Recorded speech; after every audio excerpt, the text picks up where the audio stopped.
Respected general Vipin Rawat ji का नाम पूरे सम्मान के साथ और हृदय से पूरी श्रद्धा के साथ नमन करते हुए आज के इस वीडियो की शुरुआत करूंगी। जी हाँ, बिल्कुल। ऑलरेडी बहुत सारे न्यूज चैनल से लेके अनेकों वीडियोस अपलोड हो चुके हैं। आज के इस वीडियो को बनाने से पहले सिर्फ मन में ये आया कि जो हमारी अपकमिंग जनरेशन है, वो लोग जो एनडीए में जाना चाहते हैं, नेशनल डिफेंस एकेडमी को ज्वाइन करना चाहते हैं और फ्यूचर में अपने आप को देखते हैं कि उन्हें भी भारतीय सेना का हिस्सा बनना है, देश की सेवा में अपना योगदान देना है, अपना जीवन का बलिदान करना है, शहीद होना है, या देश के लिए वो जितना कर सकते हैं, जिस तरह से बहुत सारी चीजें इससे जुड़ी हुई है। तो वो सोच के ये मैंने वीडियो बनाया बहुत आसान सी भाषा में कि बच्चे और बड़े हर कोई इसे देख सके और जान सके कि हाँ, रिस्पेक्टेड जनरल रावत जी के अंदर ऐसी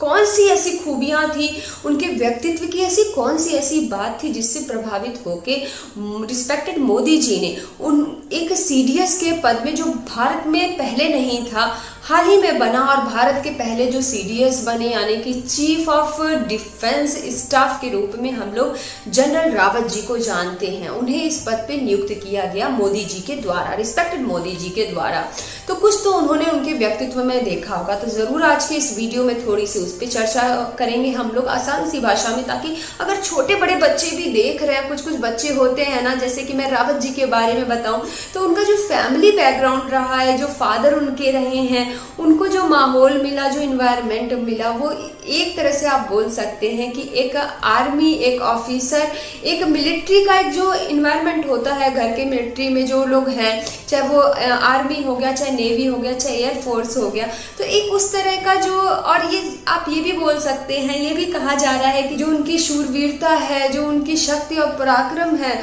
वो उन्हें विरासत में मिली है उनके फादर से। तो ये चीज भी हम लोग बोल सकते हैं और ये कह सकते हैं कि हाँ, सच में उन्होंने जो चीजें देखी परिवार में, उस चीज वो उनके ब्लड में थी और आज सब कोई उनके बारे में हम लोग जान रहे हैं। तो ये वीडियो वही सोच के बनाया है कि बच्चे सुने और जाने कि उनके व्यक्तित्व में ऐसी क्या खूबियां थी, क्या ऐसी खासियत थी कि उन्हें सीडीएस के पद पे चुना गया। दूसरी बात, वो जो हेलीकॉप्टर जिसकी हम लोग बात, जो हेलीकॉप्टर क्रैश हुआ जिसमें ये शहीद हो गए हमारे देश के पहले सीडीएस जो थे,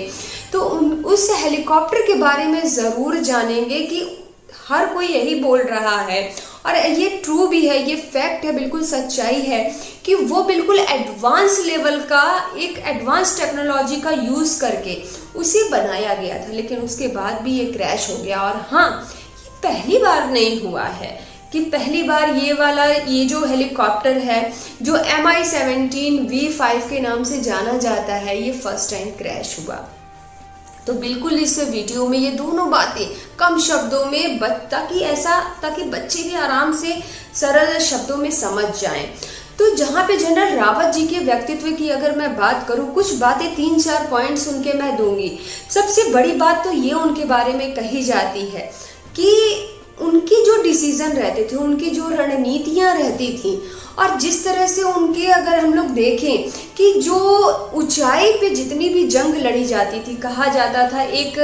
सबसे पहले तो आप ये समझ लीजिए कि उनके पास उनके जीवन का जो अनुभव था वो बहुत ज्यादा था। और ये जो मिलिट्री होती है, ये जो आर्मी, नेवी, इनकी हम लोग जो भारतीय सेना की हम लोग बात करते हैं, जिसके पास जितना ज्यादा अनुभव रहता है, जो व्यक्ति जितना ज्यादा सीनियर होता है, अगर वो कोई राय मशवरा दे रहा है, कोई अपनी बातों को रख रहा है किसी के सामने, स्पेशली जैसे कि सीडीएस के पद पे इन्हें रखा गया, तो इनका काम था रक्षा मंत्री, और रक्षा मंत्री से प्रेसिडेंट यानी कि राष्ट्रपति तक जो मैसेज मिल रहा है, जो सलाह दी जा रही है मिलिट्री की, इन तीनों, ये आर्मी, नेवी और एयरफोर्स को, तो वो चीजें उनके तक पहुंचाना, ये सिर्फ सलाह दे, इनका काम था मेनली, स्पेशली सलाह देने का। तो यहाँ पे जो इनके मैं व्यक्तित्व की बात कर रही थी, तो एक तरह से इनके बारे में ये कहा गया है कि इनकी रणनीतियां, हर चीज इनके, क्योंकि इनके पास बहुत ज्यादा समय का अनुभव था, वो आप इस पे बोल सकते हैं, क्योंकि 1958 में उनका जन्म हुआ और 1978 में ही उन्होंने आर्मी ज्वाइन कर ली। 20 से 21 वर्ष की सिर्फ उम्र में उन्होंने तब से लेके अभी तक, अगले पल जो लास्ट ये जो पल खत्म हुआ उनका, तब तक उन्होंने, और आप देख सकते हैं कि 40 वर्षों से भी ज़्यादा का समय उन्होंने भारतीय सेना में दिया। तो ये जाहिर सी बात है, जो उनका तजुर्बा रहा होगा, जो उनका अनुभव रहा होगा, वो किस हद तक रहा होगा। ऊंचाइयों पे कहा जाता है, ऊंचाइयों की बात हो गई, जो ऊंचाइयों पे जंग होती है या फिर रेगिस्तानी इलाके में जो जंग होती है, उसमें इनका जो नेतृत्व रहा है, या फिर इनको अगर हम लोग साइड में रखें, अगर लेटेस्ट हम लोग देखें जो पुलवामा वाला अटैक हुआ और उसके बाद जो जवाब दिया गया, जो सर्जिकल स्ट्राइक की गई, उसमें भी पूरी तरह से जो नेतृत्व था वो रिस्पेक्टेड जनरल रावत जी का ही था। इसके बाद अगर आप पाकिस्तान में जो सर्जिकल स्ट्राइक हुई या फिर चाइना के खिलाफ ये सारी जितनी भी रणनीतियां बनी, ये सब के पीछे सिर्फ और सिर्फ इन्हीं का हाथ था। इनके पराक्रम की अगर हम लोग बात करें, तो अगर हम लोग शब्दों का प्रयोग ना करें, तो सिर्फ और सिर्फ खाली उनकी अगर हम लोग छवि भी देखते हैं तो हमें बिल्कुल समझ में आएगी कि जनरल रावत जी क्या थे, उनकी पर्सनैलिटी कैसी थी। क्योंकि जितने वो पराक्रमी थे, जितनी जो उनके व्यक्तित्व की, जो आप बोल सकते हैं कि जो सीने पे उनके मेडल्स हैं, जो 14 मेरे ख्याल से 14 मेडल मिले हुए हैं उनको, वो ये दर्शाते हैं बिना कुछ शब्दों का प्रयोग किए कि हाँ, वो ज़रूर इसी बात की निशानी है, वो इस बात का प्रूफ है, सबूत है कि किसी को कुछ बोलने की ज़रूरत नहीं। उन्होंने अपने कर्मों से भारतीय सेना में रहते हुए जो उन्होंने सेवा दी है, देश की जो सेवा की है, हम आम जनता की जो रक्षा की है अपनी जान की परवाह ना करते हुए, वो इस बात को बिल्कुल दर्शाते हैं। इसीलिए हमेशा शायद वो चले तो गए, लेकिन वो शहीद जो, और ये भी लगता है कि हम लोग लिखते रहते हैं, रिप लिखते हैं या रेस्ट इन पीस लिखते हैं, बहुत सारे शब्दों का प्रयोग करते हैं, लेकिन यहाँ पे यही मैं कहूँगी कि अगर हम उनके लिए, क्योंकि ये जो लोग हैं हमारे भारतीय सेना के जो जवान हैं, इनके लिए ये हम सिर्फ ये लोग शहीद वर्ड का ही, शहीद जैसा शब्द ही अगर प्रयोग करें तो वो सबसे उत्तम होगा, मुझे ऐसा लगता है। यहाँ पे जो उनके व्यक्तित्व की बात बहुत कम शब्दों में मैंने बता दी, बात चाहे चाइना की हो या पाकिस्तान की हो, ये सारी चीज़ों में हर जगह से, जो पुलवामा अटैक की मैंने बात की वो, या 2016 की जो सर्जिकल स्ट्राइक हुई उसके बारे में आप ज़रूर जानते होंगे। उस समय भी पूरी से ये जो सेना थी उसका नेतृत्व सिर्फ और सिर्फ रावत जी ही के द्वारा ही, जनरल रावत जी के द्वारा ही किया गया। इसके बाद एक बात और ज़रूर बताना चाहूँगी कि जैसे CDS का जो पद है, एक तरह से बहुत सिंपल भाषा में ये समझा दूं मैं कि कोई भी अगर दूसरे देश पे अटैक करना है, या कोई भी जो हमारी भारतीय सेना है, उन्हें जो ऑर्डर देने का काम होता है या फाइनल जो डिसीजन होता है वो प्रेसिडेंट का होता है, राष्ट्रपति का होता है। जब राष्ट्रपति रक्षा मंत्री को आदेश देती हैं तो रक्षा मंत्री फिर वही उस चीज को, मैसेज को वो कन्वे किया जाता है CDS के पास, तब जाके वो CDS को जब वो बोलते हैं कि हाँ अब यहाँ पे बिल्कुल सहमति मिल चुकी है प्रेसिडेंट के द्वारा, अटैक की तैयारी करनी है या किस तरह से आतंकवादियों को जवाब देना, ये सारी चीज़ें प्रेसिडेंट के द्वारा ही ली जाती है। लेकिन हाँ, जहाँ पे बच्चों को ये बता दूँ, ये जो जनरल रावत जी थे, इनका जो पद था CDS का, उनका मेन काम था एक सलाहकार के रूप में। और जब उन्होंने अपना पद संभाला, कहा ये आप भी जानते हैं कि 30 दिसंबर के दिन ही उन्हें नियुक्त कर दिया गया था। 1 जनवरी का दिन था जब उन्होंने अपने जो काम थे उन्हें, एक तरह से आप कह सकते हैं कि जो कमान थी वो अपने हाथ में ली और तुरंत वो लग गए, जिसमें से सबसे पहला काम उन्होंने किया, जो तीनों सेना, एयरफोर्स, आर्मी और नेवी हो गई, जिस तरह से मैं बता दूं, अगर बच्चे भी सुन रहे हैं तो इन तीनों सेनाओं के बीच ये समन्वय स्थापित करने का काम और साथ ही साथ उन्हें सलाह देने का काम, ये सारे काम CDS के ही पद पे जो रहते हैं उनको ही करना होता है। और फिलहाल ये पहले जो हमारे CDS थे वो जनरल रावत जी थे, इसलिए उन्हीं का काम था। तो अपने पद को जब उन्होंने संभाला तो सबसे पहले इन सब चीज़ों की रीस्ट्रक्चरिंग की, आप बोल सकते हैं कि जो संरचना की एक बार फिर से एक अच्छे तरीके से उन्होंने की। और आज के टाइम में भी आप देख पाएंगे कि थिएटर कमांड का जो ब्लूप्रिंट बना हुआ है चाइना पाकिस्तान के रिगार्डिंग, वो आप देख पाएंगे कि अब वो कितना उनके जाने के बाद भी हमारी भारतीय सेना के लिए कितना हेल्पफुल रहेगा, आप ये एक तरह से कह सकते हैं। सीडीएस के पद को चुनने का सुझाव जब हमारा 1999 में कारगिल का युद्ध हो रहा था, ये सुझाव तभी दिया गया, लेकिन इस पे अमल करते करते इस पद की नियुक्ति 2019 में हुई और इस पद को संभालते संभालते 2020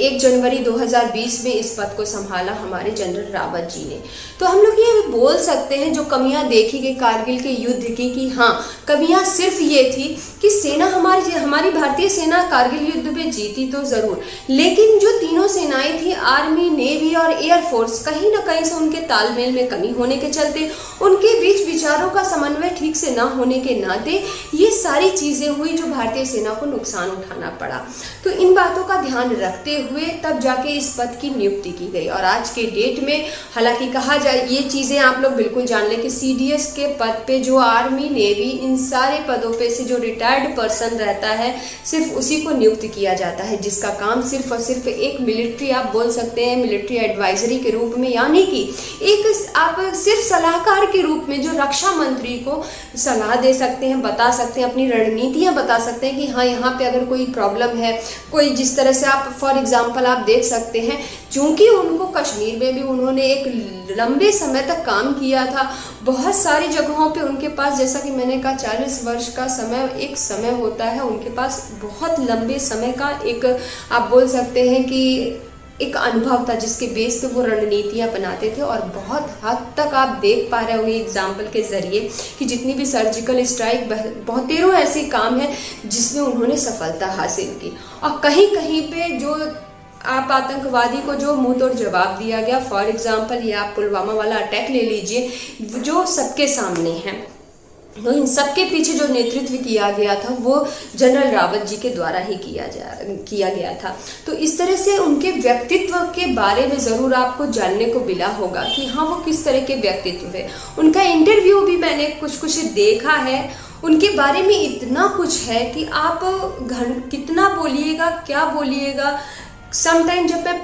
कभी कभी तो मैं पढ़ भी रही थी तो मुझे समझ में नहीं आ रहा था कि उनके बारे में क्या क्या बातें बताई जाए, क्या कहा जाए कुछ समझने को। और एक तरफ जब उनकी फैमिली की बातें भी कहीं ना कहीं दिमाग में चल रही थी, कहीं ना कहीं से इमोशंस आते ही हैं हमारे आपके अंदर, चाहे वो हम सामने से देख रहे हैं या टेलीविज़न पे कोई ऐसी न्यूज़ जब हम सुनते हैं कि जिससे हमारे देश को इतना बड़ा नुकसान हो रहा है। आज जनरल रावत जी के जाने से हमारे देश को कितना बड़ा नुकसान हुआ है वो शब्दों में बताने की ज़रूरत नहीं है। और एक तरफ अगर उनके परिवार को अगर हम लोग देखें तो उनकी सिर्फ और सिर्फ 2 बेटियाँ हैं, जिसमें से सिर्फ एक बेटी की शादी हुई है और एक बेटी की शादी अभी नहीं हुई है, जिसमें से एक मुंबई में और एक दिल्ली में है।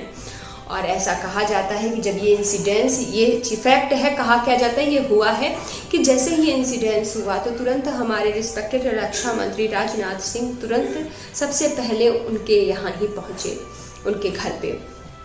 तो ये सारी चीज़ें हैं, हम लोग सिंपैथी दिखा सकते हैं, हम लोग बोल सकते हैं, श्रद्धांजलि श्रद्धापूर्वक दे सकते हैं, लेकिन जिस तरह से ये घटना हुई जो आप देख रहे हैं लास्ट 2 दिन से, कि मतलब जो ताबूत रखे हुए थे उन पे नाम भी सबसे पहले एक का नाम लिखा गया, फिर बाकी 2-3 लोगों का, धीरे धीरे जैसे जैसे डीएनए की रिपोर्ट इस तरह से जल गई थी वो, कि मतलब किस तरह से शब्दों को बोलूं, रखूं आप लोग के सामने, ये भी समझ में नहीं आ रहा है। क्योंकि खुद भी जब मैं पढ़ रही थी तो आधा ध्यान उनकी फैमिली पे जा रहा था, आधा ध्यान की सिर्फ और सिर्फ यहाँ जनरल रावत जी की बात नहीं है, उनकी वाइफ रिस्पेक्टेड मधुलिका जी भी साथ में थी। तो वो बच्चे जो हैं, माता पिता को साथ में उन्होंने खोया है, तो उन चीज़ों को यहाँ पे मुझे खुद भी समझ में नहीं आ रहा है कि सच में बातों को मैं रखूँ कैसे। समझ जाएंगे आप लोग, समझदार बहुत हैं, चीज़ों को समझिएगा कि किस तरह से उनके परिवार पे क्या चल रहा है और वो उनके लाइफ की ये जो जर्नी है, किस तरह से जो देश की सेवा में उन्होंने लगाए, अपने अनुभवों के, अपने तजुर्बों के ज़रिए क्या क्या रणनीतियाँ बनाई और कहाँ कहाँ कितनी सारी ये जो हमारे देश की सेवा की, उसको हम कभी भी जीवन में भूल नहीं सकते। ये इंसिडेंस इस तरह से अचानक हुआ, जिस तरह से हुआ, ये जिस हेलीकॉप्टर से, अब बात करेंगे थोड़ा उसके बारे में। ये तो रही जनरल रिस्पेक्टेड रावत जी की बात, बिल्कुल जानिए और बच्चों को भी बताइए। हमारे बच्चे, अपकमिंग जनरेशन, आप देख पा रहे होंगे जो चीज़ें मैंने ट्विटर पे, जो उनके फॉलोअर है, बाकी चीज़ सोशल मीडिया पे कुछ ऑब्जर्व किया है, देखने में बस ये मैंने महसूस हो रहा है मुझे कि जब वो जीवित थे तो शायद हमारे जो लोग हैं उतना उनको उस जो परसेंटेज का रेशियो है उनके जाने के बाद शायद आज लोग जनरल रावत जी को जान रहे हैं, क्योंकि उनके फॉलोअर और बाकी चीज़ भी है। बहुत हद तक मैंने ये चीज़ें नोटिस की हैं। आज आप खुद देखिए कि उनके जाने के बाद हर जगह, चाहे यूट्यूब हो गया, चाहे गूगल पे हो गया, सब जगह सर्च किया जा रहा है उन्हीं को। लेकिन इसके पहले शायद क्या हमें ज़रूरत नहीं थी, या मैं खुद भी हूँ, क्या हमें ज़रूरत नहीं थी कि एक ऐसे व्यक्तित्व के बारे में वीडियोस बनाने की, लोगों को अवेयर कराने की, चाहे वो इंस्टाग्राम हो गया, चाहे फेसबुक हो गया, ज़्यादा से ज़्यादा अवेयरनेस बढ़ाने की। और यहाँ तक कि ये जो मूवीज़ वगैरह हम लोग बनाते हैं, या छोटी सी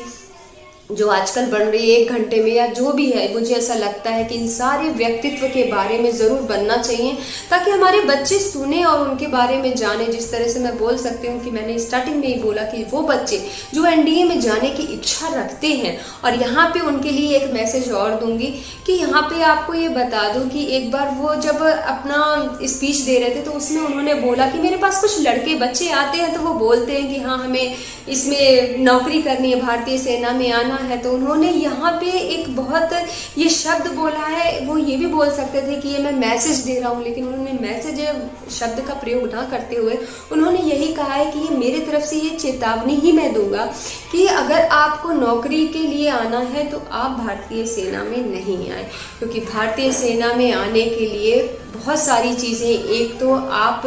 मेंटली, फिजिकली हर तरीके से मजबूत होने चाहिए बिल्कुल, और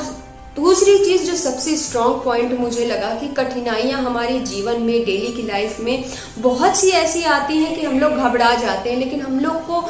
भारतीय सेना में उन लोगों को जाना है जो अंदर से भी बिल्कुल मजबूत हैं और उन सारी परिस्थितियों में, उन निगेटिव चीज़ों के बीच भी कहीं ना कहीं से पॉजिटिव वे में रास्ता निकाल लेते हैं। जब सारे रास्ते बंद हो जाए तो उनके अंदर ये काबिलियत होनी चाहिए, इस तरह का एनर्जी का लेवल होना चाहिए इंटीग्रिटी के साथ में, कि किस तरह से वो एक समाधान निकाल सकते हैं। और अगर आपने इंटरव्यू देखा हो तो आप ज़रूर सर्च करिए और उनकी इंटरव्यूज़ को सुनिए कि उनसे कहीं भी जो मीडिया है अगर कुछ पूछ भी रही है, कोई घुमावदार या कैसे सवाल लोग पूछते हैं वो आपको भी पता है, तो जब कोई सवाल मीडिया के साइड से उनसे पूछा भी जा रहा है तो जो उनकी सरलता और सहजता के साथ उन्होंने रिप्लाई दिया है, उसका तो मैं पूरा किस तरह से शब्दों का प्रयोग करूं, पूरा सम्मान के साथ मैं उनका बार बार नाम लूंगी कि जिस तरह से उन्होंने अपनी बातों को रखा वो खुद भी एक अपने आप में बहुत बड़ी बात है। तो बिल्कुल बच्चों को जानना चाहिए उनके बारे में, और शायद ये इस वीडियो के जरिए ज़रूर उन्हें समझने को भी मिला होगा कि वो कैसे व्यक्तित्व थे। अब बात करूंगी उस हेलीकॉप्टर की जो क्रैश हुआ, जिसमें ये दर्दनाक हादसा हुआ, यानी कि MI-17 V5 की मैं बात करूंगी अभी। ये जो हेलीकॉप्टर है ये पहली बार ऐसा नहीं है, घटना है पहली बार नहीं हुई, 2-3 बार और हो चुकी है, लेकिन हाँ ऐसा बोला जाता है कि ये हेलीकॉप्टर एक एडवांस टेक्नोलॉजी का यूज़ करके, प्रयोग करके, एक एडवांस आप बोल सकते फीचर्स के साथ, इसमें बहुत सारी ऐसी चीज़ें हैं कि ये बहुत सेफ्टी के साथ अगर चलता है, और बहुत सारे इसके फीचर्स ऐसे हैं जो आगे मैं बिल्कुल बताऊंगी। बच्चों को भी जानना चाहिए कि हाँ इस हेलीकॉप्टर में क्या क्या क्वालिटीज़ हैं, क्या क्या स्पेसिफिकेशन है उसके, कि इन सारी चीज़ों के होते हुए भी ये हादसा हो गया। कम से कम 26 आप बोल सकते हैं कि 26 घंटे की टेस्टिंग करने के बाद ये जो जब जाना था रिस्पेक्टेड विपिन रावत जी को, तो इसके पहले 26 घंटे की जो टेस्टिंग है वो की जा चुकी थी। बात करें इस हेलीकॉप्टर की तो रशिया के कजान कंपनी की ये बनाया गया है, और जिसकी डिमांड 2008 में ही कर दी गई थी, 2008 में ही इसको ऑर्डर दे दिया गया था। फिलहाल ये तो ऑर्डर की बात हो गई। अगर इसके फीचर्स की हम लोग बात करें तो कहा जाता है कि ऊंचाई चाहे कितनी भी हो, लगभग आप बोल सकते हैं अंदाजा कि 6000 तक की ऊंचाई पे ये आराम से उड़ सकता है। दूसरी चीज़ इसके बारे में ये बताया गया, चाहे समुद्री इलाका हो या फिर रेगिस्तान का हो, ये आराम से सेफ्टली उड़ान कर सकता है। दूसरी चीज़ इसके बारे में अगली ये बताया गया कि इसमें 2 इंजन है। अगर एक इंजन में सपोज दैट कि फ्यूल ख़त्म भी हो जाता है तो दूसरा जो इंजन है उसके बेस पे बहुत सेफ्टली लैंडिंग इस हेलीकॉप्टर की जा सकती है। अगली चीज़ इसके बारे में ये भी बताया गया है कि क्रू के कम से कम 3 लोग आप बोल सकते हैं, पायलट, एक सह पायलट और अगला जो है एक इंजीनियर के 3 लोग क्रू के मेंबर होते हैं। अगली चीज़ इसमें जो इस समय समय आप लोग देख रहे होंगे कि ब्लैक बॉक्स करके काफ़ी वीडियो और लोग उसके बारे में चर्चा कर रहे हैं। इसमें एक ब्लैक बॉक्स भी रखा जाता है। ब्लैक बॉक्स मतलब कोई काले रंग के डिब्बे से मतलब नहीं है, ये प्लेटिनम धातु का बना हुआ एक बॉक्स है। इसके बारे में थोड़ी सी जानकारी दूंगी।